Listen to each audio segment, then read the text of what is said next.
움직이면 찌른다.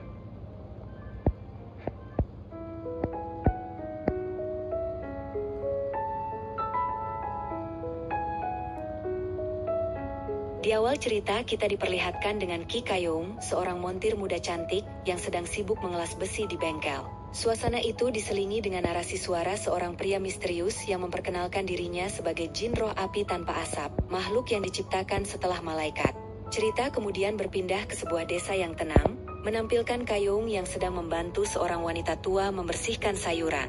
Namun adegan damai itu segera kontras dengan munculnya badai pasir di gurun, memperlihatkan sosok jin yang tengah duduk bersama seekor macan kumbang. Meskipun memiliki kekuatan sihir yang luar biasa, jin bukanlah makhluk yang ingin menjadi Tuhan.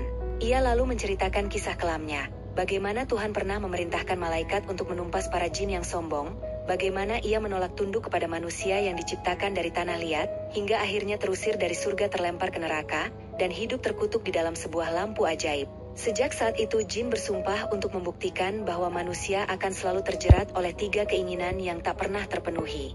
Ia pernah bertemu seorang gadis dari negeri kecil di timur yang membuat 3 permintaan bukan untuk dirinya sendiri, melainkan demi menolong orang lain. Karena gadis itu, lampu jin terkubur jauh di gurun dan ia bersumpah akan membalaskan dendamnya. Scene kemudian berpindah pada Kayong yang kini berada di Dubai. Ia mengunjungi sebuah restoran mewah milik ibu kandungnya. Namun pertemuan itu berakhir dengan penolakan dingin. Ibunya menolak kehadirannya, sementara Kayong mengingat bagaimana neneknya selalu melindungi dan mengajarinya cara memahami emosi, dari sakit, marah, kecewa hingga bahagia. Neneknya bahkan pernah membuat perjanjian, agar Kayong tak menyakiti makhluk hidup, dan selalu memahami perasaan mereka. Luka lama pun terbuka, dan Kayong dengan marah memperingatkan ibunya agar tidak membuat sang nenek menangis, sebelum akhirnya pergi meninggalkan restoran itu. Keesokan harinya, Kayong ikut tur ke gurun pas. Perhatian para wisatawan Korea. Saat mendengar pemandu bercerita tentang badai pasir yang diakini sebagai tarian jin, ia menanggapinya dengan sinis. Saat berjalan sendirian, ia menerima pesan dari sahabatnya Minji, lalu tersandung sebuah lampu tua. Dengan kesal ia melempar lampu itu, namun justru lampu tersebut kembali padanya disertai suara samar dari dalam. Seketika badai pasir pun muncul dan melepaskan jin dari kurungannya. Kayong menganggap jin sebagai ancaman dan secara refleks mengarahkan sumpit kepadanya. Namun jin tampak kacau, seolah mabuk karena guncangan lampu. Ia memperkenalkan diri, tapi Kayong memilih meninggalkannya begitu saja. Malam harinya Kayong terkejut ketika kamar hotelnya dipenuhi rambut jin. Jin menegaskan bahwa ia berasal dari lampu ajaib yang ditemukan Kayong, namun gadis itu menolak semua perkataannya. Jin yang mencium aroma tanah liat serupa dengan seseorang dari ratusan tahun lalu, menduga jika Kayong adalah reinkarnasi gadis dari masa dinasti Goryeo. Jin terus menggoda, berusaha membuat Kayong mengucapkan 3 permintaan. Namun berbeda dari manusia lain, Kayong selalu menolak bahkan mengancamnya dengan pisau. Ia juga berulang kali mencoba membuang lampu itu, entah ke laut atau menjualnya, tetapi Jin selalu kembali padanya. Hubungan keduanya semakin intens. Jin menunjukkan kekuatannya, membawa Kayong terbang hingga ke helipad gedung pencakar langit.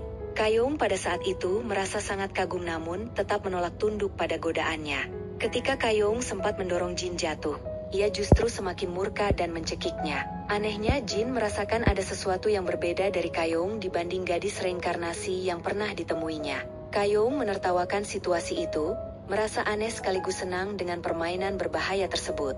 Jin iblis semakin heran melihat Kayong yang sama sekali tidak gentar, bahkan ketika nyawanya terancam. Dalam amarahnya, Jin sempat melempar Kayong dari atas gedung. Namun, saat kembali mencium aroma tanah liat yang melekat pada Kayong, ia menegaskan bahwa manusia telah rusak pikirannya. Kayong justru menantangnya, mengatakan bahwa jika Jin ingin melibatkannya dalam rencana, maka ia pun siap membunuhnya. Terkejut dengan ucapan itu, Jin memperingatkan bahwa jika Kayong mencoba membunuhnya lagi, maka ia akan memusnahkan seluruh manusia, dan membuat Kayong menyaksikan penderitaan itu. Setelah meninggalkannya di helipad, Jin mendatangi kerumunan manusia dan memanggil peliharaannya Sade, yang saat itu berwujud macan kumbang. Keesokan harinya, di sebuah gurun, Sade bercerita tentang asal-usulnya yang lahir dari air mata bercahaya milik Jin. Namun Jin memotong ceritanya dan menuntut penjelasan tentang bagaimana dunia dan manusia telah berubah. Sade menjawab bahwa zaman sudah maju, Bahkan ia sendiri sempat membuka sebuah penginapan. Sementara itu, Kayong bersiap pulang ke Korea. Dalam perjalanan pesawat, ia kembali dibuat kesal karena jin iblis ternyata mengikutinya, meski lampu ajaib telah ditinggalkan di Hotel Dubai. Perdebatan mereka sempat membuat seorang pramugari curiga. Sesampainya di desa, Kayong disambut hangat oleh neneknya dan para tetua desa. Mereka salah paham, mengira jin adalah pacar Kayong. Dengan santai, jin memperkenalkan dirinya sebagai Li Bu Li. Namun Kayong menegaskan bahwa ia tidak punya hubungan apa-apa dengannya, bahkan memohon agar jin tidak muncul di depan nenek-nenek desa, apalagi memaksanya membuat 3 permintaan. Jin menantang balik, kalau benar Kayong ingin membunuhnya, cukup ucapkan permintaan. Tapi Kayong menolak, bersikeras bahwa ia sendiri yang akan mengakhiri hidup jin dengan tangannya. Perdebatan mereka membuat nenek Kayong panik, karena ia melihat cucunya berbicara sendirian sambil menggenggam beliung. Neneknya segera mengingatkan Kayong akan perjanjian mereka, jangan pernah melukai makhluk hidup.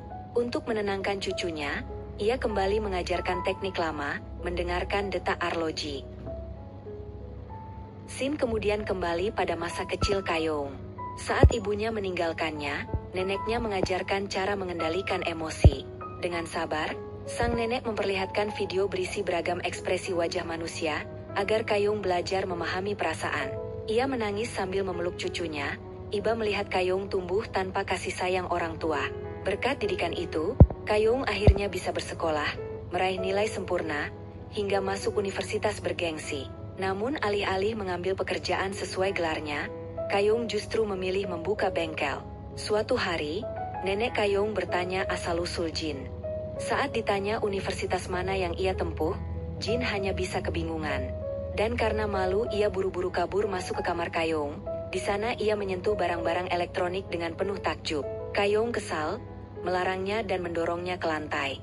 Jin yang penasaran, lalu membandingkan dirinya dengan karakter jin di film. Kayong menegaskan, jin dalam film tidaklah sama dengannya. Tak lama kemudian, jin menemui Sade di warnet. Di sana, ia meminta Sade menulis pesan anonim menuntut keadilan, karena ada film yang menggambarkannya tidak sesuai.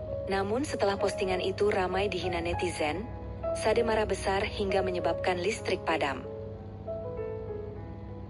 Keesokan paginya, Sade yang terlihat membelah kayu membuat para nenek desa kagum dengan kekuatannya. Di sisi lain, Kayong bertemu Nenek Park di ladang. Nenek Park sempat menyebutnya psikopat, tapi Kayong menegaskan bahwa dirinya bukan psikopat, melainkan memiliki gangguan kepribadian antisosial. Ia bahkan mengingatkan nenek itu untuk memakai tabir surya. Setelah Kayong pergi, para pekerja ladang membicarakannya, tapi Nenek Park membela Kayong. Meski emosinya berbeda, ia tidak pernah membunuh, karena seluruh warga desa ikut membesarkannya bersama-sama. Tiba-tiba jin muncul, dan Nenek Park kaget. Namun ia segera berkelakar pada pekerjanya, menyebut jin alias Li Bu Li sebagai calon suami Kayong. Cerita berlanjut dengan kilas balik masa kecil Kayong. Bagaimana ia dulu diajari agar tidak sembarangan menggunakan pisau, diarahkan belajar memahat kayu oleh seorang kakek, hingga dengan sabar diajari para nenek mengiris topoki. Semua itu membentuk karakter Kayong hingga dewasa, meski tetap sulit dikendalikan emosinya. Kini sebagai montir bengkel, Kayong bekerja keras memperbaiki setiap kendaraan rusak. Pada malam hari, jin kembali menghampirinya. Bersamaan dengan itu, kepala desa datang membawa truknya, membuat heboh warga karena menyangka Kayong membawa suami dari Timur Tengah. Dalam kebodohannya, jin justru menempelkan hidungnya ke hidung kepala desa sebagai salam, membuat sang kepala desa murka. Jin pun menghilang, sementara Kayong harus menahan malu akibat ulahnya.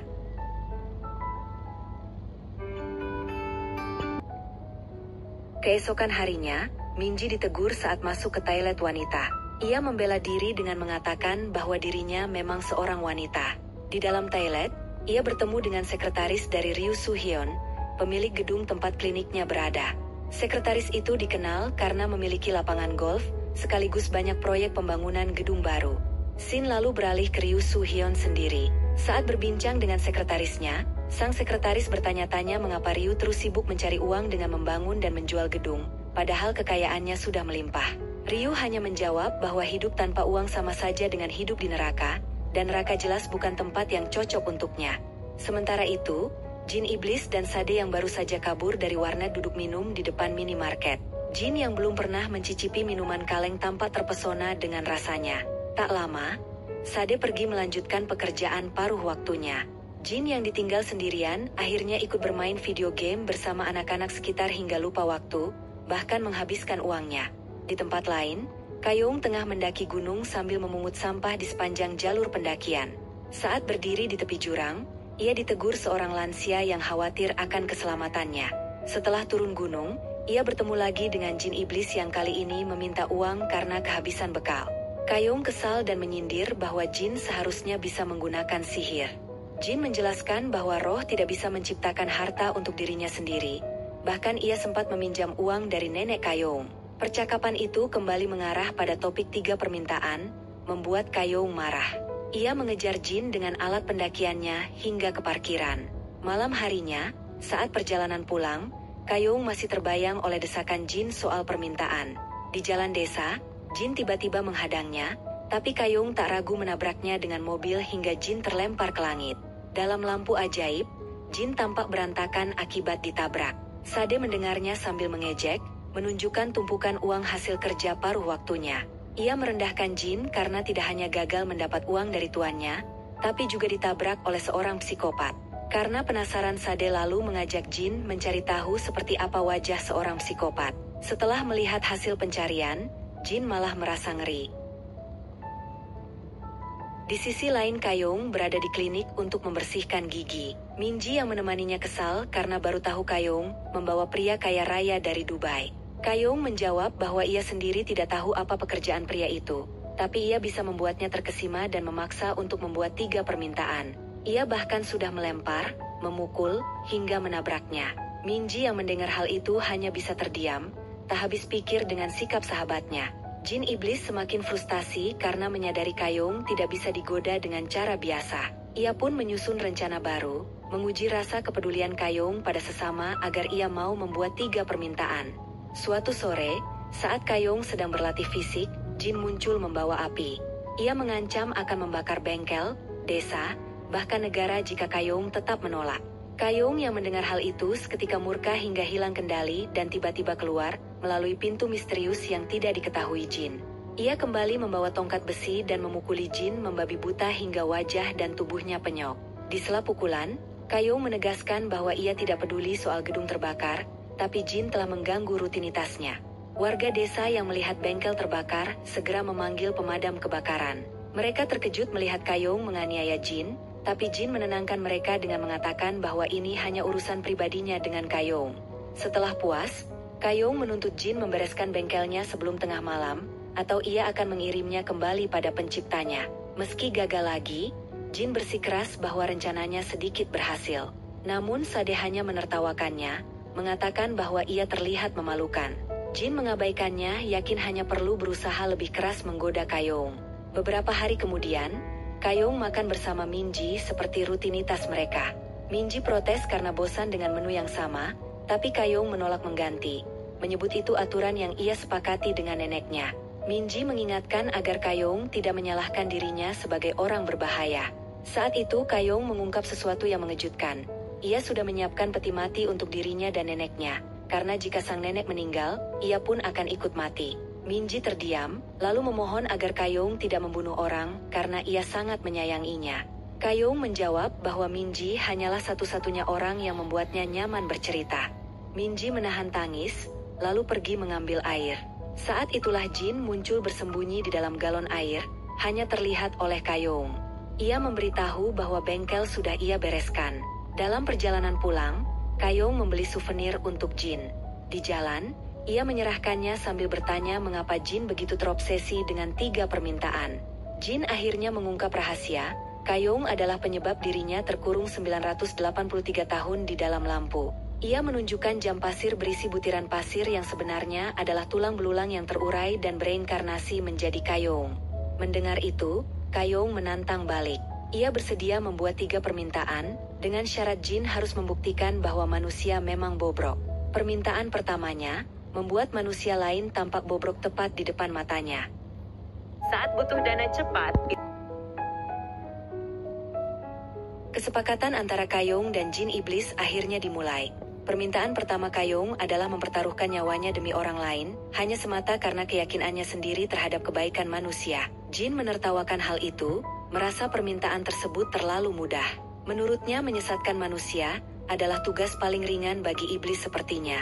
Namun Kayong hanya tersenyum, lalu menantang Jin agar membuktikan ucapannya terlebih dahulu sebelum berbangga diri. Ia bahkan memberikan pin souvenir kepada Jin sebagai tanda hadiah kecil, karena sudah berhasil memancing emosinya. Di sela percakapan, mereka membahas masa lalu Jin yang pernah terkenal dalam kisah manusia. Sosok makhluk api yang dikurung selama 983 tahun, karena berani menentang Tuhan dan menolak tunduk pada manusia. Jin mengucapkannya dengan sombong, tapi Kayong justru menipunya secara halus dan mempermainkan egonya. Tak lama kemudian, satu persatu target permintaan pertama mulai muncul. Yang pertama adalah Kim Im Seon, menantu Nenek An, seorang pegawai swalayan yang hidupnya sederhana. Target kedua, Gu Bo Gyong, karyawan bank sekaligus teman sekolah Kayong yang sejak dulu iri pada kekayaannya. Lalu seekor anjing tersesat menjadi target ketiga. Jin yang menentukan urutan memutuskan bahwa makhluk itu juga pantas disesatkan. Target keempat adalah Eom Sang Tai, anak pemilik kedai Gamjatang langganan Kayong sekaligus cucu dari Nenek Sa.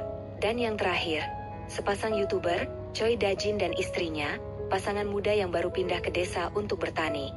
Bagi Jin semua target itu mudah.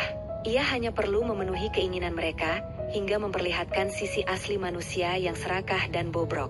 Tapi Kayong menantangnya balik, menanyakan sifat seperti apa yang ia miliki sampai tega menjatuhkan 4 manusia, dan seekor anjing demi taruhan ini. Tanpa ragu, Jin menyebut Kayong sebagai psikopat, seseorang yang tak punya empati. Ia lalu menjelaskan bahwa di antara bangsa Jin, ada 2 jenis. Yang jahat disebut syaitan dan yang baik membawa kebaikan pada manusia. Malam itu, Kayong bermimpi. Ia melihat dirinya tersenyum bahagia di dalam lampu ajaib Jin, tapi wajahnya dipenuhi luka. Keesokan paginya, Jin menemui Sade dan menceritakan perjanjiannya dengan Kayong.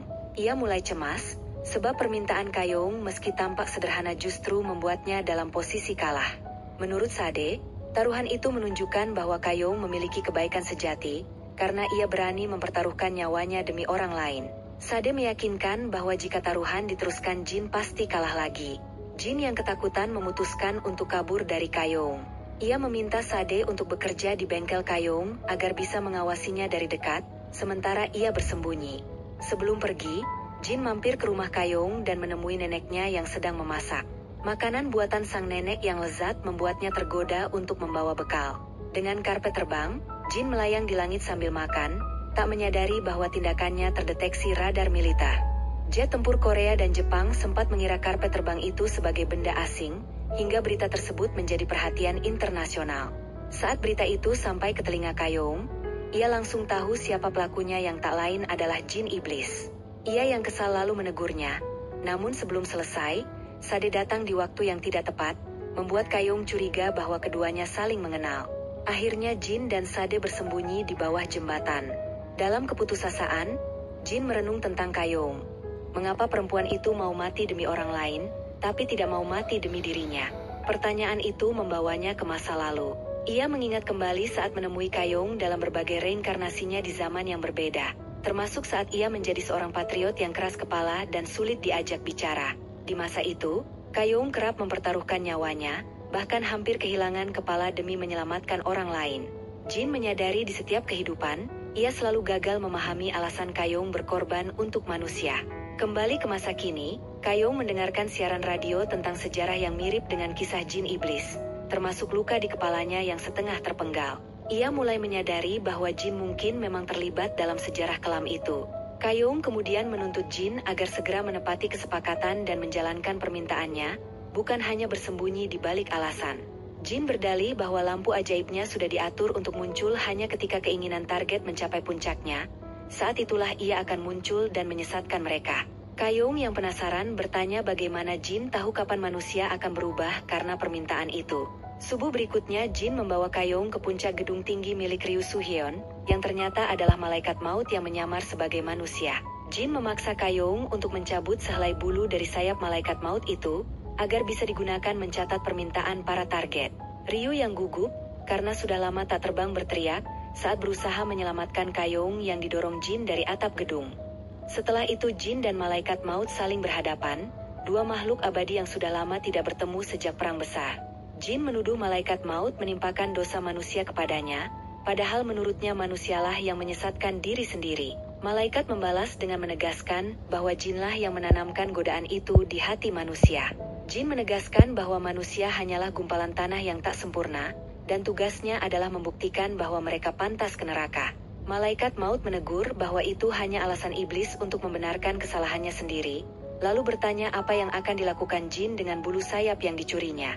Jin tidak menjawab langsung.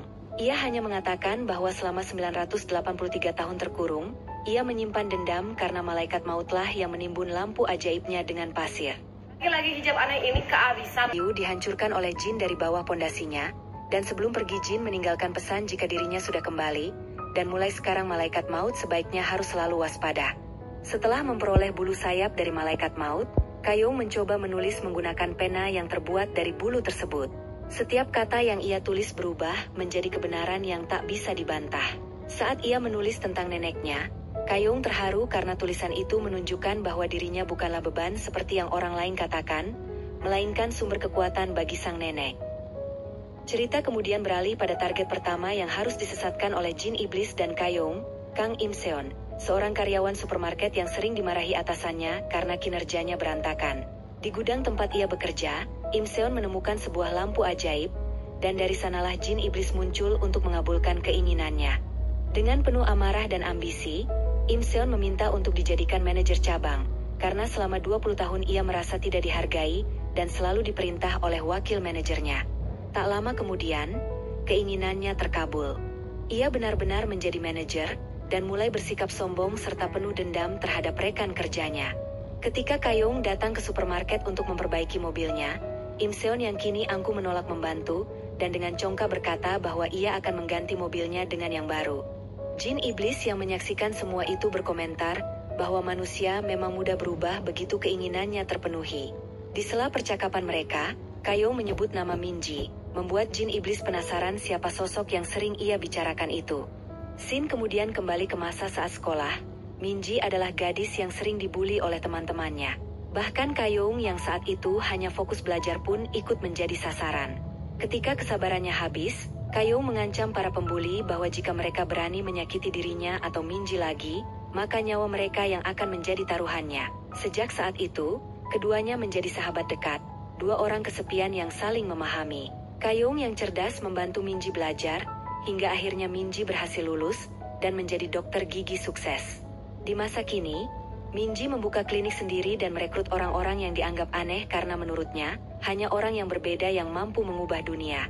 Sementara itu di sisi lain, Irem, sekretaris malaikat maut Ryu, melaporkan bahwa Kayong telah membuat permintaan pertamanya. Jika dua permintaan berikutnya berhasil dan mampu menjatuhkan iblis, maka Ryu bisa menebas leher iblis seperti yang diinginkannya. Ryu merasa senang mendengar kabar itu, meski ada keraguan dalam dirinya. Ia lalu bertanya pada Irem tentang apa yang sedang dilakukan jin iblis. Irem menjawab bahwa iblis itu hanya menghabiskan waktu bermain game dan minum bir kaleng, dan jika kehabisan uang, ia akan meminjam dari Sade. Ia juga melaporkan bahwa komentar negatif di situs yayasan mereka adalah ulah jin iblis. Malam harinya, jin iblis yang sedang bermain game kalah, lalu memerhatikan seorang pria membuang puntung rokok sembarangan. Kesal dengan kelakuan itu, ia memanggil Sade untuk memperingatkan pria tersebut, sambil menyuruhnya membawa uang. Saat Sade menakuti pria itu, Irem muncul dan akhirnya mereka berdua bertemu kembali setelah 100 tahun. Mereka berbincang hangat di tengah hutan, namun suasana damai itu terganggu ketika warga desa, yang mendengar kabar ada jaguar berkeliaran datang untuk memeriksa. Kepala desa memergoki Sade dan Irem yang dalam wujud manusia, namun ekor dan bulu di kepala mereka belum sempat disembunyikan. Beruntung keduanya berhasil menenangkan situasi tanpa menimbulkan kecurigaan lebih lanjut. Sade menemui jin iblis dan memberitahukan fakta baru tentang Kayong. Ternyata ia adalah seorang miliarder, dan bengkel hanyalah usaha sampingannya. Ia juga mengungkap rutinitas Kayong yang unik. Setiap tanggal 4 ia selalu menyelam, tanggal 14 mendaki gunung, dan tanggal 24 pergi ke bengkel kayu. Jin iblis menafsirkan kebiasaan itu sebagai bentuk persiapan kematian. Benar saja Kayong terlihat tengah membuat peti matinya sendiri, mengukur kadar air dalam tubuh manusia, serta menghitung berat tubuh secara detail. Ketika Sade membawa jin iblis ke bengkel kayu milik Kayong, iblis itu terkejut melihat betapa seriusnya Kayong menyiapkan kematiannya. Ia pun menyadari bahwa jika nenek Kayong Oh Pan-gu meninggal, maka Kayong juga akan ikut mati. Demi mencegah hal itu, jin iblis bertekad menjaga sang nenek agar panjang umur. Jin iblis kemudian mulai membantu nenek Kayong dalam berbagai hal. Ia memotong rumput di ladang, menyiapkan makanan dan berusaha meringankan pekerjaannya. Sang nenek yang merasa terharu bertanya, apakah jin benar-benar tulus mencintai Kayong? Iblis itu menjawab bahwa ia jatuh cinta pada pandangan pertama, di mana Kayong adalah wanita yang selama ini ia tunggu. Tak lama Sade datang memberitahu bahwa Kayong mulai mencurigai hubungan mereka. Ia juga menyinggung tentang masa lalu Kayong yang tidak mengingat bagaimana ia mati. Jin iblis yang marah karena Kayong lupa, menceritakan bahwa akibat perbuatannya, ia sendiri dikurung dalam lampu ajaib selama 983 tahun. Sade kemudian bertanya apa yang dipikirkan iblis selama dalam kurungan itu. Jin menjawab bahwa ia hanya terus memikirkan Kayong. Apakah Kayong menyesal? Mengapa ia membuat permintaan itu? Dan kenapa dirinya harus dihukum? Ia juga memerintahkan Sade agar tidak menceritakan hal ini kepada Kayong, tapi ternyata Kayong sudah mendengarnya dari balik gudang. Menyadari hal itu, Jin panik dan merasa bersalah. Kayong meninggalkannya dan pergi ke klinik psikiatri yang dihiasi ornamen bunga sakura. Tak lama setelah itu, ia mengajak Jin berbelanja dan makan malam mewah di restoran. Meski terlihat dingin, Kayong memiliki kepedulian yang besar. Ia bahkan sengaja meminum obat di depan neneknya agar sang nenek tidak khawatir. Saat makan malam, ia bertanya pada Jin apakah ia berharap dirinya mati karena terlalu sering minum obat. Jin menjawab tidak. Ia hanya ingin tahu tujuan hidup Kayong yang tampak berbeda dari manusia lain. Melihat Kayong menatap ke arah Namsan Tower, Jin mengajaknya ke puncak menara tertinggi itu. Ia berjanji tidak akan mendorong Jin ke bawah. Di atas menara, Kayong melihat pin pemberiannya terpasang di rambut Jin, membuatnya kesal karena merasa Jin mempermainkan perasaannya. Jin yang sadar segera melepaskan pin tersebut, dan bertanya mengapa Kayong suka tempat tinggi. Kayong menjawab dengan tenang, bahwa orang seperti dirinya membutuhkan tempat di mana tidak ada yang bisa melihatnya. Di saat itu pula, tanpa ekspresi ia mengungkapkan perasaannya pada Jin. Jin iblis terkejut dan sekaligus bangga mendengarnya.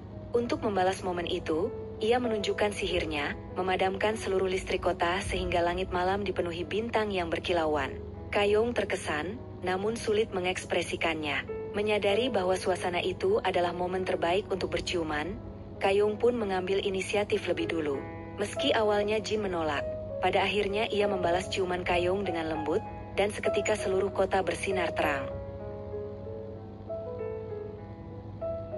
Download aplikasi GoPay, selalu. Sebuah insiden mengejutkan terjadi ketika sistem CCTV di Namsan Tower diretas. Tim keamanan segera bertindak, mencurigai adanya serangan cyber dari negara asing. Namun, pelaku sebenarnya adalah Ki Kayong, seorang montir muda yang ternyata memiliki kemampuan meretas. Ia sengaja menyusup ke sistem untuk mengambil rekaman dirinya saat sedang berciuman dengan jin iblis. Di dalam lampu itu, jin iblis tampak panik dan bersembunyi, takut ketahuan oleh Kayong setelah kejadian memalukan itu. Keesokan paginya, Kayong yang baru saja minum obat, menyadari jin iblis tengah mencoba kabur darinya. Dengan nada menggoda, ia memintanya untuk mencium lagi, seolah kecanduan akan sensasi itu. Meskipun jin iblis berusaha menghindar, bersembunyi di berbagai tempat, bahkan di dalam peti, Kayong selalu berhasil menemukannya. Akhirnya jin iblis menyerah dan mengatakan bahwa ciuman tak bisa dilakukan sembarangan, harus menunggu momen yang tepat. Kecewa mendengar itu, Kayong menutup peti tempatnya bersembunyi. Sementara itu, Bu Gyong, rekan Kayong di tempat kerja, semakin diliputi rasa iri. Ia memantau saldo rekening Kayong yang terus bertambah, membuat kebenciannya makin menjadi. Di sisi lain, sebuah keluarga baru pindah ke desa tempat tinggal Kayong. Anak kecil dari keluarga itu mengenakan kalung yang memancarkan cahaya aneh, dan mereka menempati rumah mewah di kaki gunung. Keesokan harinya, anak kepala desa bercerita bahwa ia telah berteman dengan bocah kaya baru itu. Di rumah jin iblis dikejutkan oleh adegan ciuman di televisi. Nenek Kayong Oh Pan-gum kemudian bertanya pada mesin pintar bernama Jini tentang cuaca. Namun jin iblis, merasa tersinggung dengan topik cuaca, ikut menanggapi. Pan Gum heran karena tak bicara padanya, melainkan pada mesin otomatis itu. Karena penasaran, Jin Iblis kemudian bertanya pada Jinny tentang pertanyaan yang sering diajukan Kayong, dan mendapati bahwa Kayong memang sering menanyakan soal cuaca. Di bengkel, Kayong juga menanyakan hal serupa pada rekannya Sade. Saat Sade menjelaskan bahwa musim hujan jarang turun, dan akan ada festival bunga sakura dalam cuaca cerah, Kayong justru marah. Ia kemudian menatap bayangannya di kaca mobil, memuji kecantikannya sendiri, sebuah obsesi yang makin aneh. Jin Iblis yang kebetulan datang, buru-buru pergi karena merasa Kayong mulai berperilaku tak wajar. Malamnya Kayong kembali memandangi wajahnya di pantulan pisau sambil memuji dirinya. Neneknya panik melihat kelakuan itu. Jin Iblis yang hampir duduk di meja makan pun mengurungkan niatnya dan kembali menghindar. Dalam keputusasaan, Jin Iblis bertanya pada Sade mengapa Kayong begitu narsis. Sade menjelaskan bahwa sifat itu umum pada seorang psikopat, bukan karena efek dari ciuman mereka. Jin Iblis lega, meski diam-diam merasa tersaingi. Sade memperingatkannya bahwa setiap ciuman hanya akan membuat Kayong makin tersesat, dan menyindir bahwa setelah 1000 tahun tak mencium siapapun, Jin Iblis sebaiknya membersihkan karang giginya dulu. Keesokan harinya, Jin Iblis dengan gugup menjalani pembersihan karang gigi. Namun ia malah tak bisa membayar, karena mengaku sebagai kerabat Kayong. Ia akhirnya bertemu Minji, dokter gigi sekaligus teman Kayong. Mengetahui itu, Minji marah dan menyeret Jin Iblis ke bengkel untuk menagih pembayaran pada Kayong. Ia menasihati Kayong agar sadar, karena Jin Iblis tak punya apa-apa selain wajah tampan dan tubuh bagus. Kesal, Kayong memukul wajah Jin Iblis, hingga matanya bengkak. Saat Jin Iblis duduk di mobil sambil memegang bir, Kayong menyalakan mesin tanpa sadar hingga membuatnya melanggar aturan lalu lintas, dan membuat Jin Iblis ditangkap polisi. Sementara itu, festival bunga sakura di desa Cheongpungho berlangsung meriah. Kepala desa membuka stan stroberi, Dajin dan suaminya membuat konten, Bugyong menjaga stan ban, dan Minji membuka pos pemeriksaan gigi. Jin Iblis yang dibawa ke kantor polisi diinterogasi, namun berbicara dalam bahasa Arab. Sayangnya, salah satu polisi mengerti. Ia lalu menghentikan waktu dan memerintahkan Sade untuk menyelesaikan masalahnya. Setelah bebas, Jin Iblis pergi ke festival dan menemui nenek Pan Gum untuk meminta dibelikan sesuatu. Namun ketika lengah oleh mainan, ia tertinggal. Seorang pencopet mencuri pin pemberian Kayong. Tapi saat bertemu geng copet lain, Jin Iblis datang dan mengubah semua senjata mereka menjadi bunga, lalu merebut kembali pin itu. Malamnya, festival ditutup dengan kembang api yang membentuk tulisan pujian untuk Kayong. Hadiah rahasia dari Jin Iblis. Sayangnya Kayong yang masih bekerja di bengkel justru kesal melihat kembang api itu. Saat itu pula malaikat maut datang memperingatkan Kayong agar tidak tertipu oleh iblis. Ia berjanji akan membantu, dan jika suatu hari Jin Iblis tunduk pada manusia, maka kepalanya akan dipenggal. Namun Kayong tanpa rasa takut mengaku sudah terlanjur tergoda. Saat kembali ke kediamannya, malaikat maut kesal bukan main. Setelah festival, Jin Iblis tampak akrab bermain game dengan seorang anak kecil, dengan bangga menunjukkan kembang api yang pernah ia buat. Namun bocah itu justru berkomentar polos, bahwa kembang api itu tampak seperti karya orang gila. Di saat bersamaan, Minji mengajaknya makan bersama. Sayangnya, Minji minum terlalu banyak hingga mabuk dan dalam keadaan itu, ia meminta Jin Iblis untuk menjaganya dengan tulus. Dari kejauhan, Kayong yang melihat sahabatnya tertawa bahagia bersama Jin Iblis diliputi rasa bersalah, karena dirinya sendiri tak mampu menunjukkan ekspresi bahagia seperti itu. Usai makan, Kayong mengantar Minji pulang, tetapi meninggalkan Jin Iblis di restoran. Dalam perjalanan pulang, Kayong bercerita bahwa ia bertemu dengan makhluk sejenis jin, yaitu malaikat maut. Mendengar itu wajah Jin seketika berubah tegang.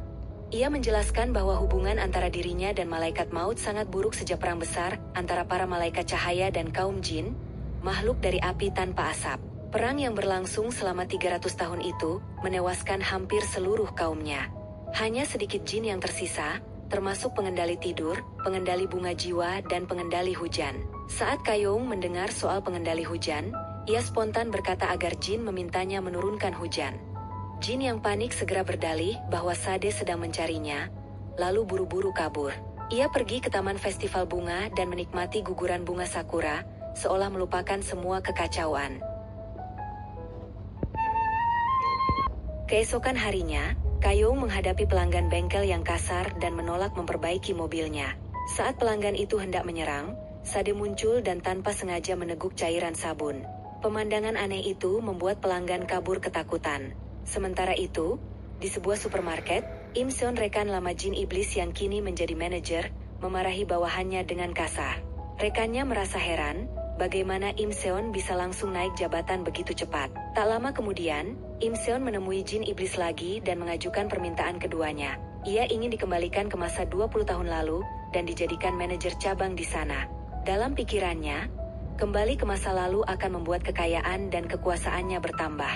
Di desa Kayong, seorang anak laki-laki baru yang selalu menyeret kakinya pulang sekolah diam-diam diperhatikan oleh sosok jin lain yang terikat 2 benang di kakinya. Tak lama, ayah anak itu datang menemui Kayong untuk berterima kasih karena berkat informasi darinya, mereka bisa menemukan desa tersebut. Namun Kayong bingung, ia tak pernah memberitahu siapapun alamat rumahnya. Sade yang menyadari bahaya dari teman kuliah pria itu, langsung meraung di luar pintu, mengawasinya dengan waspada. Sementara itu, jin iblis benar-benar pergi ke masa 20 tahun lalu. Di sana ia bertemu Kayong kecil. Namun betapa terkejutnya ia ketika mendapati sifat gadis itu jauh lebih galak dari versi dewasanya. Di masa kini, Kayong dewasa merasakan ada sesuatu yang aneh, seolah jin iblis masuk ke dalam memorinya. Malam harinya, jin iblis kembali dan menceritakan pengalamannya. Ia dilempari batu oleh Kayong kecil hingga kepalanya bocor. Saat itu hujan turun deras. Di waktu bersamaan, Kayong terlihat menyiapkan mantel dan pergi keluar membeli bir. Ia mencari jin iblis di berbagai tempat tapi tak menemukannya. Saat hujan berhenti, jin muncul di tengah jalan, menunggunya dengan wajah kesal sambil mengatakan bahwa versi kecil Kayong jauh lebih parah. Jin lalu menggoda Kayong, memberinya 2 pilihan, memukulnya atau menciumnya, karena ia mendengar kabar Kayong tertawa dengan pria lain. Saat mereka bersih tegang, seekor anjing liar menyala ke arah mereka. Jin yang rupanya menjadikan anjing itu target permintaan berikutnya, membawa Sade untuk menerjemahkan bahasa anjing tersebut. Keinginannya cukup unik di mana ia ingin menjadi manusia tampan seperti Daniel Henny. Keesokan harinya, permintaan itu benar-benar terkabul. Anjing itu berubah menjadi pria tampan yang membuat para wanita terpukau. Namun sifat aslinya tak bisa hilang. Ia bertingkah seperti anjing, bahkan kerap buang air sembarangan hingga membuat semua orang terkejut. Di tempat lain, guru pahat yang pernah mengajari Kayong dikunjungi oleh malaikat maut. Sang malaikat maut membawa makanan untuknya, sebuah tanda perpisahan, karena malam itu adalah waktunya untuk menjemput nyawa sang guru. Kayong mendapat kabar bahwa neneknya membaca buku hariannya, dan bisa melihat catatan pribadinya. Ia lalu meminta jin iblis menyembunyikan buku itu di dalam lampu ajaibnya. Saat masuk ke dalam, Kayong mendapati suasana di dalam lampu sangat suram. Untuk pertama kalinya, ia merasa iba pada jin iblis. Kayong mengungkapkan bahwa malaikat maut mengancam akan memenggal kepala jin jika suatu hari ia tunduk pada manusia. Jin menganggap itu ancaman serius dan bertanya apakah Kayong tidak takut padanya. Namun Kayong dengan tenang menjawab bahwa hal yang paling menakutkan baginya bukanlah iblis melainkan mati rasa, sesuatu yang hanya bisa dihindari selama neneknya masih hidup. Ia mengaku bahwa jika neneknya pergi, sisi paling gelap dalam dirinya akan keluar. Jin yang kini mulai memahami sisi terdalam Kayong sadar bahwa semua tindakan ekstrimnya, mendaki gunung hingga menyelam, sebenarnya adalah upaya untuk menyakiti dirinya sendiri, bukan karena ia tak punya emosi, tapi karena terlalu hampa. Kayong kemudian mengatakan bahwa dirinya seperti batu kecil di dalam sepatu orang lain. Tak penting, tapi membuat orang lain tak nyaman. Ia bahkan memohon agar jin iblis membunuhnya lebih dulu, sebelum malaikat maut menebas kepala jin. Namun jin menolak, menegaskan bahwa ia tak akan membunuhnya. Mereka berdua saling menyadari bahwa keduanya sama-sama antisosial dan terbuang, dan mulai bertanya-tanya apakah pertemuan mereka adalah takdir Tuhan. Untuk menghibur suasana, Kayong membantu jin menata ulang isi lampu ajaibnya, menambahkan beberapa perabotan agar tampak lebih hangat. Ia juga memasukkan peralatan bengkel dan alat pembersih debunya. Saat itu mereka sempat membicarakan Im Seon, si manusia serakah yang tak pernah puas dengan jabatannya. Jin menyindir bahwa manusia seperti itu hanyalah pengecut yang hanya berani berkuasa di wilayahnya sendiri. Kayong yang kesal mendengar penghinaan itu mengambil kunci Inggris dan mengayunkannya ke arah jin.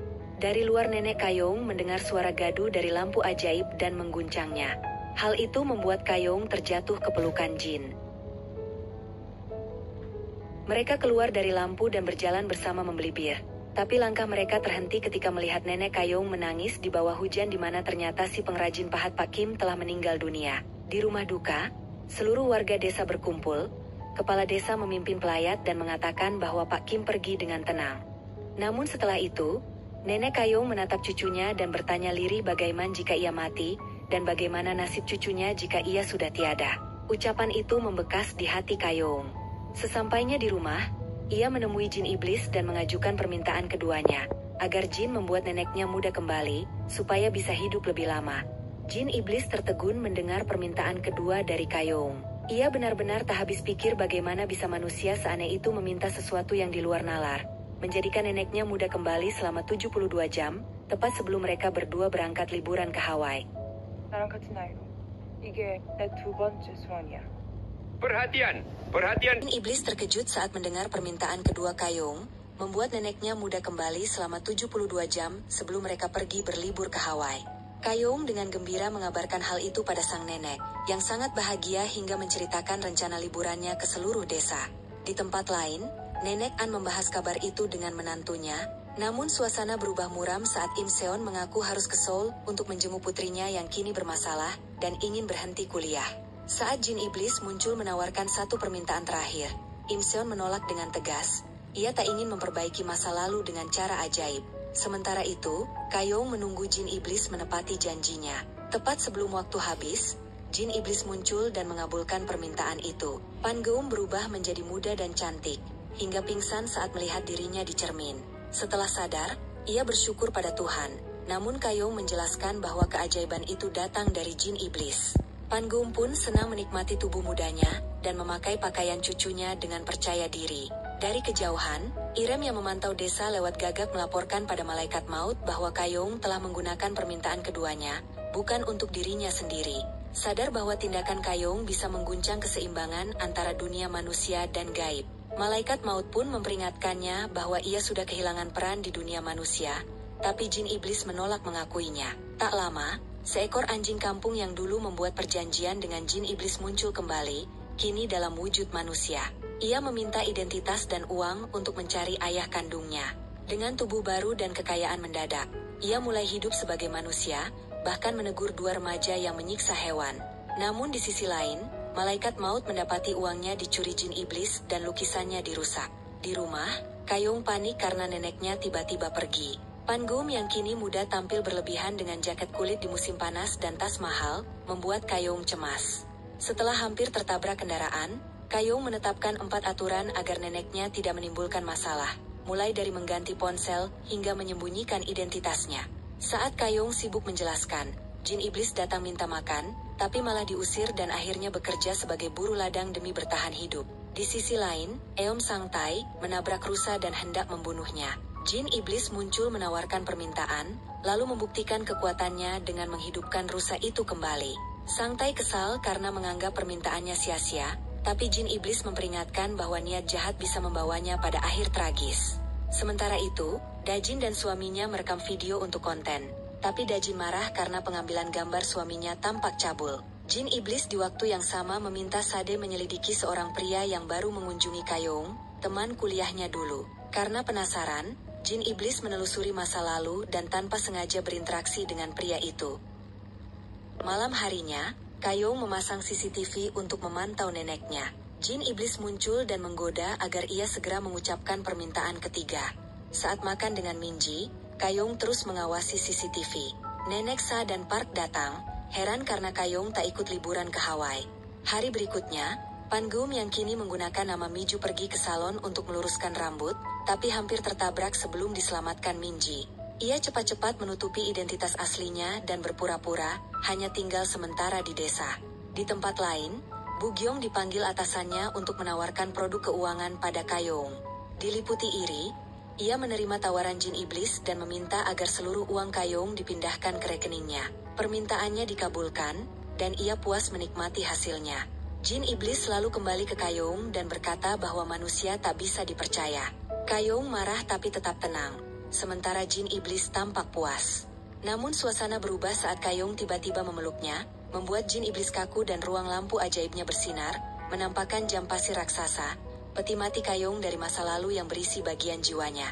Saat Kayong menyentuhnya, ia melihat kilasan masa lalu dan masa depannya terperangkap dalam lampu itu. Beberapa waktu kemudian, Kayong bertemu teman lamanya yang datang memperbaiki mobil bersama anaknya. Anak itu bisa melihat Sade dalam wujud aslinya. Kayong pun pergi mengikuti neneknya yang terlihat akrab dengan Minji, membuatnya merasa cemburu. Jin iblis muncul dan menggoda, bertanya bagaimana rasanya memberi pelukan tulus. Sementara itu, malaikat maut marah karena lukisannya dirusak dan menantang jin iblis bertarung. Pertempuran sengit terjadi di ruang tanpa dimensi, hingga akhirnya jin iblis menang. Malamnya, Kayong masih terguncang oleh apa yang dilihatnya di dalam lampu ajaib.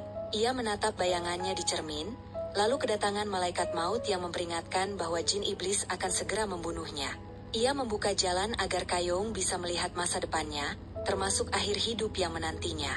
Kayong yang tak percaya pada malaikat maut langsung memukulnya dengan sekop. Di saat bersamaan, Irem yang sedang makan malam bersama Sade juga ikut merasakan pukulan itu di wajahnya.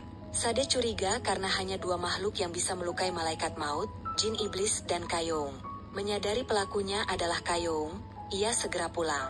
Keesokan harinya, Sade melihat polisi mendatangi Kayong. Ia sempat mengira malaikat maut melapor, namun ternyata polisi sedang menyelidiki kasus orang hilang. Kayong yang panik melihat foto seorang wanita berambut pirang, menduga itu sama dengan rambut yang ia temukan di pecahan lampu mobil milik Eom Sang Tae. Sementara itu, Shin Sukja tewas sendirian di rumahnya. Irem merasa heran karena kematiannya tampak rumit. Rupanya malaikat maut terlalu sibuk menangani laporan kematian lain, sehingga Shin Sukja meninggal sendiri. Irem pun bertanya-tanya mengapa Kayong bisa memukul malaikat maut jika ia hanya mengikuti sistem manusia. Di tempat lain jin iblis sedang bermain game dan diejek anak kecil bernama Sang Hyok karena dianggap tak disukai Kayong. Merasa tersinggung jin iblis menyangkal hal itu. Tak lama kemudian, Sade memberitahunya bahwa malaikat maut mencoba merayu Kayong untuk melihat kematiannya. Jin iblis pun merasa bersalah karena pernah meninggalkan jasad Kayong di padang pasir hingga tubuhnya berubah menjadi debu.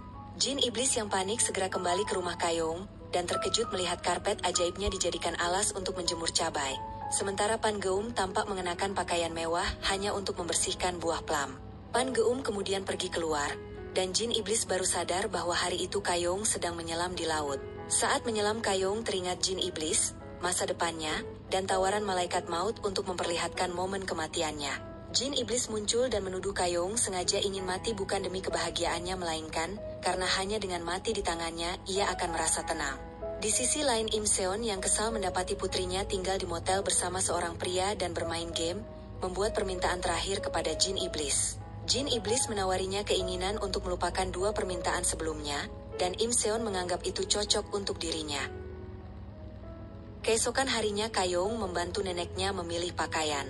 Saat keluar rumah, Pan Geum memperkenalkan diri sebagai Miju dan makan kue di kafe, di mana ia bertemu Minji. Keduanya akrab. Namun di desa para nenek bergosip bahwa Kayong dan seorang wanita muda mencurigakan. Mereka bahkan menuduh Kayong telah membunuh neneknya. Saat warga datang menyerbu rumah, kepala desa menerima telepon dari nenek Kayong yang ternyata adalah jin iblis yang menyamar. Warga pun bubar, meski nenek Park masih menuduh Kayong aneh dan mudah dicurigai. Mendengar itu, Pan Geum yang sedih menahan tangis dan kembali ke rumah. Jin iblis kemudian menemui Kayong dan mengatakan punya rencana yang tak akan dicurigai manusia. Namun Kayong menegaskan bahwa keserakahan manusia yang meminta bantuan iblis pasti ada harga yang harus dibayar. Merasa bersalah jin iblis pergi dan duduk termenung di pinggir jalan, hingga disapa seorang mahasiswa psikologi. Setelah mendengar pengakuan jin iblis tentang perang para jin melawan malaikat, mahasiswa itu ketakutan dan kabur. Sementara itu, Irem yang kesulitan mendengar dibantu Minji. Ia mengaku terlahir dari asap putih hukah yang ditiup malaikat maut, dan karena itu telinganya ditutup agar tak mendengar rahasia surga. Namun hubungan batinnya dengan jin iblis terputus ketika jin iblis mengejar mahasiswa tadi hingga tertabrak. Jin iblis mendatangi tempat kerjanya dan tanpa sadar masuk ke sarang judi. Ia ikut bermain tanpa tahu apa yang terjadi, hingga akhirnya ditangkap polisi, karena dianggap melakukan pelecehan pada pemilik tempat. Setelah kasusnya dibatalkan, ia diminta memanggil wali, dan ketika Kayong datang ia langsung memukul jin iblis meski sang iblis sempat menghilang. Sementara itu, Sang Tai yang ketakutan terus mengingat dua permintaan terakhirnya kepada jin iblis. Di sisi lain Bo Gyong kesal, karena Kayong belum menambah saldo rekeningnya. Ia kemudian mengajukan permintaan kedua agar Kayong rutin mengirim uang, dan ketika keinginannya terkabul, ia kalap membeli tas mewah seperti milik Kayong. Namun tindakan itu membuatnya dicurigai atas penggelapan dana di tempat kerjanya. Di dalam lampu ajaib jin iblis mengejek Kayong yang sibuk mencatat permintaan manusia yang tamak. Kayong menanggapinya santai dan mengaku rela kehilangan uang untuk membuktikan bahwa manusia bisa sesat karena iblis. Ia juga mempertanyakan alasan jin iblis mengikutinya ke laut, namun sang iblis beralasan laut bukan miliknya. Sementara Pan Geum mulai berlatih fisik demi melindungi seseorang, di mana kepala desa mencurigai rumah baru di desanya. Di waktu lain, jin iblis bermain game bersama anak kecil bernama Suhyok yang menceritakan kekerasan dari pacar ibunya. Karena iba mendengarnya, jin iblis menawarkan bantuan dengan syarat imbalan kecil. Setelah permintaan itu dikabulkan, ia menghukum pacar kejam tersebut di padang pasir. Namun perbuatannya membuat malaikat maut muncul dan menegurnya, karena kembali mencampuri urusan manusia. Kayong di sisi lain menemukan jarum jam arlojinya berputar terbalik saat menyentuh jam pasir. Dan tak lama setelah itu ia lalu membaca tulisan di bawah lampu ajaib yang mencatat masa pembuatan dan kedaluarsa lampu, serta masa kosong selama 20 tahun. Di luar sana seekor anjing yang berubah menjadi manusia sedang mencari tuannya, sementara penjaga rumah mewah terus memantau situasi. Bu Gyong yang kini jadi bahan gosip di kantor, akhirnya ditegur atasannya, karena dana Kayong terus masuk rekeningnya. Ia panik dan berteriak agar masalah itu dibicarakan langsung dengan Kayong. Di tempat lain seorang anak kecil lain memberi makan jin pengendali tidur, sedangkan Kayong akhirnya menemui malaikat maut untuk melihat momen kematiannya. Malaikat maut kemudian membawa Kayong ke gurun, ke masa lalu tahun 1041 Masehi, masa di mana jin iblis mulai menggoda manusia. Ia memperlihatkan asal mula Kayong kecil yang kala itu ditangkap saudagar dan diselamatkan oleh jin iblis setelah membuat 3 permintaan. Menyelamatkan temannya, menghentikan perbudakan anak-anak Goryeo, dan akhirnya meminta hukuman yang adil bagi dirinya dan jin iblis. Permintaan terakhir itu menjadi kutukan bagi sang jin, menjadikannya iblis dari manusia berhati murni. Malaikat maut menyaksikan kejatuhan jin iblis, sementara jasad gadis kecil itu terkubur bersama lampu ajaib. Kembali ke masa kini, Kayong menyadari wajah jin iblis di masa lalu bukan marah, melainkan sedih. Saat ia menyentuh wajahnya, jam pasir berbalik arah, dan tubuh jin iblis mulai terbakar bersama munculnya kembali seluruh kenangan masa lalunya. Saat butuh dana cepat. Kesedihan, Kayong bertekad akan memberinya kesedihan yang lebih berharga dari cinta. Ia kemudian diminta neneknya menghafal cerita penuh duka, agar bisa merasakan tangis kerinduan dan tawa kebahagiaan sejati. Kayong berjanji akan menunjukkan wajah kesedihan yang sama suatu hari nanti. Sementara jin iblis yang terus terbakar oleh dirinya sendiri tampak lemah, dan diam-diam diawasi oleh teman-teman Irem. Malaikat maut mengatakan pada Kayong bahwa iblis hanya bertugas menggoda manusia menuju neraka, dan menyarankannya agar membuat permintaan terakhir dengan benar. Namun Kayong justru menantangnya, menanyakan apa yang dilakukan malaikat saat melihat anak sekarat. Tak puas dengan jawabannya, Kayong memukul malaikat maut, membuat Irem dan Sade ikut merasakan sakit itu. Sade kemudian menolong jin iblis yang sekarat masuk ke dalam lampu ajaib. Ia bertanya apakah jin iblis pernah menangis darah, atau mencintai seseorang sebelum dikurung.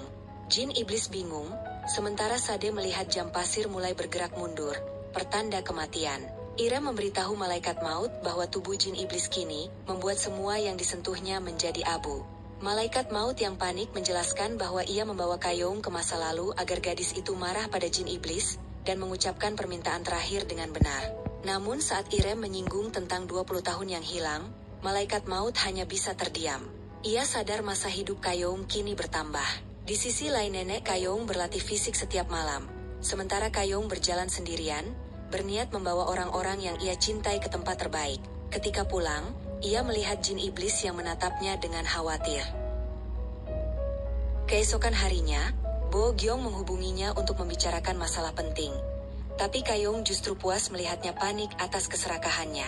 Di dalam lampu, jin iblis berusaha memutar balik waktu. Sementara Sade memperingatkannya bahwa Kayong bukan manusia biasa. ia pasti akan membuat permintaan dengan benar dan iblis akan kalah. Jin iblis menolak kalah dan berencana membuat Kayong jatuh cinta lalu menghancurkannya. Sementara itu, Kayong menelusuri sejarah para saudagar dari Goryeo dan kaitannya dengan permintaannya pada Jin iblis. Tak lama, Jin iblis muncul dengan berbagai cosplay untuk menarik perhatiannya. Saat berbincang, Kayong menanyakan apakah ia pernah patah hati. Jin iblis panik dan mengaku pernah berkencan dengan jin wanita bernama Jinia, membuat Kayong marah hingga mengancamnya dengan obeng. Irem yang gelisah kemudian didatangi Jin iblis, yang memintanya mencari keberadaan Jinia. Di tempat lain, Im Seon yang kacau karena urusan anaknya dipecat dari pekerjaannya dan mengamuk di kantor. Sementara pengawal anjing kampung yang telah menjadi manusia membawa tuannya mencari keluarganya, namun justru merasa sedih melihat kondisi tuannya yang memprihatinkan. Suami Dajin yang mabuk tanpa sengaja membuat permintaan pada Jin iblis agar videonya terkenal. Tak lama, permintaannya terkabul saat ia melakukan siaran langsung dan menemukan mayat, membuat videonya viral. Ia dan Dajin pun bahagia tanpa sadar bahwa popularitas itu berasal dari kekuatan Jin iblis. Di balai desa, warga geger atas penemuan mayat dan diminta tak keluar malam sendirian. Sementara itu, Minji mendengar desas-desus bahwa Kayong, pemilik bengkel, dituduh sebagai pembunuh, membuatnya marah dan mengusir orang yang menuduh temannya. Di supermarket Nenek Pangeum bersembunyi saat mendengar Nenek Park dan kepala desa membicarakan Kayong. Nenek Park menuduh Kayong berpura-pura menjadi manusia normal, tapi kepala desa menepis tuduhan itu karena secara logika tak mungkin. Pangeum menangis dan meminta Kayong untuk tidak menyakiti siapapun meski dicurigai. Kayong berjanji akan menahan diri. Saat di kebun, Kayong bertemu Bu Gyong yang menuduhnya menipu soal uang hibah dan mengancam akan meminta Jin iblis membunuhnya. Kayong menantangnya untuk melakukannya karena uang itu tak akan bisa ia dapatkan. Ia juga menegaskan bahwa permintaan Bu Gyong pada Jin hanya akan berbalik padanya, sementara dirinya masih memiliki satu permintaan tersisa. Setelah kejadian itu, Kayong memasak bersama Jin iblis dan menyebut manusia mudah rusak bila diberi kekuasaan. Jin iblis memperingatkan bahwa kini seluruh desa mencurigainya. Kayong berkata ia sudah terbiasa dianggap psikopat. Jin iblis lalu mengajak Kayong ke tempat tertinggi di desa. Mereka berbicara tentang bintang dan saling menggoda sebelum Kayong mendorongnya ke bawah dengan nada bercanda. Di rumah, Minji curiga karena banyak orang asing tinggal di rumah Kayong. Pangeum berbohong dan menyebut Jin iblis sebagai kakak Kayong, tapi Sade muncul dan menambah kebingungan. Di tempat lain, Sade bekerja di penginapan milik Sang Tai dan tanpa sengaja menemukan lampu Jin iblis. Sang Tai yang haus kekuasaan membuat permintaan untuk kembali ke 20 tahun lalu demi menemukan saksi kejahatannya. Di masa lalu, Jin iblis menyaksikan Sang Tai membunuh wanita yang dianggapnya vulgar dan terungkap bahwa ibunya sendiri menjadi saksi pembunuhan itu. Kembali ke masa kini, Sang Tai memeluk ibunya dengan perasaan salah kaprah, sementara Jin iblis menceritakan semuanya pada Kayong. Mereka sadar pelaku pembunuhan 20 tahun lalu adalah Sang Tai, dan Kayong bertekad menjebaknya agar menerima hukuman. Jin iblis kagum pada keberaniannya namun sedih karena Kayong berencana mengalah padanya, yang berarti malaikat maut bisa membunuhnya. Jin iblis pergi ke gurun tempat Kayong masa lalu meninggal, menggambar wajahnya untuk meredakan kesedihan. Sementara itu, Kayong mengunjungi restoran ibu Sang Tai yang hendak dijual. Di sisi lain, anak kecil misterius memberi makan jin tidur bernama Shadi. Dunia tiba-tiba tertidur dan Irem menyadari Shadi berniat membalas dendam atas kematian saudaranya. Shadi pun menemui Jin iblis untuk merencanakan sesuatu. Keesokan harinya, Sade panik karena Jin iblis terikat oleh benang misterius. Kayong mencoba memotongnya dan berhasil, membuat semua terkejut. Namun setelahnya, para makhluk itu meninggalkannya, termasuk Jin iblis yang pergi tanpa menjelaskan alasan meninggalkan jasadnya di gurun. Jin iblis menemui malaikat maut yang mengungkap bahwa Shadi sebenarnya ditawan oleh manusia abadi bernama Hunbish, ciptaan Jin iblis sendiri. Ia lalu kembali ke masa lalu dan bertemu anak bernama Hunbish yang penuh luka. Jin iblis memperingatkannya agar tidak menyiksa Shadi di masa depan.